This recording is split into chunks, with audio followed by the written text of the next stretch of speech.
আসসালামু আলাইকুম। আজকে আরও দুইটা স্মারক নোট নিয়ে আসছি, দুইটা 50 টাকার স্মারক নোট। আমি যে নতুন স্মারক নোটের সেটটা আনছিলাম তার ভিতরে এই দুইটা 50 টাকার স্মারক নোট আমার ছিল না। সেই দুইটা এখানে এই যে দুইটাই 50 টাকার স্মারক নোট।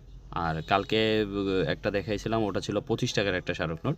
বাংলাদেশে 50 টাকার স্মারক নোটের সংখ্যাই সম্ভবত বেশি, দেখতে হবে, সম্ভবত, আমার ঠিক খেয়াল নাই।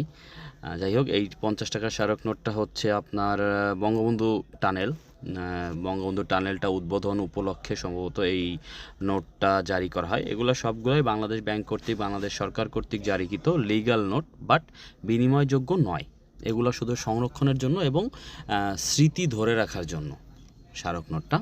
এখানে শেখ মুজিবর এবং বঙ্গবন্ধুর একটা ছবি দেওয়া আছে এবং ওই পাশে এই বঙ্গবন্ধু টানেলের একটা ছবি। আর এইটা হচ্ছে স্বাধীনতার সুবর্ণ জয়ন্তী 1971 সাল থেকে 2021 সাল পর্যন্ত 50 বছর উপলক্ষে এই নোটটা জারি করা হয়। এটার গভর্নর হচ্ছে ফজলে কবির এবং পিছনে যে ছবিটা দেখতে পাচ্ছেন মুক্তিযুদ্ধের বীরত্বপূর্ণ অগ্রযাত্রা 1971 সালের সে একটা ছবি।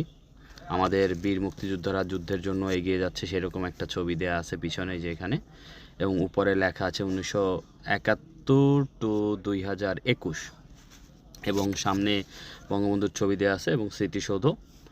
আর স্মারক নোট এটাও বিনিময়যোগ্য নয়। এই যে দুইটাই বিনিময়যোগ্য নয়, এগুলো লেখাই আছে। এগুলো শুধু আমাদের স্মৃতি ধরে রাখা এবং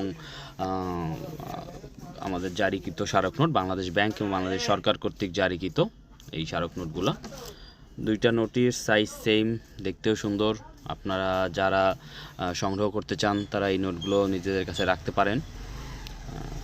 আমাদের দেশের ঐতিহ্য এবং স্মৃতির জন্য প্রত্যেকটা সরকারই এরকম কিছু হয়তো বা জারি করবে ভবিষ্যতেও।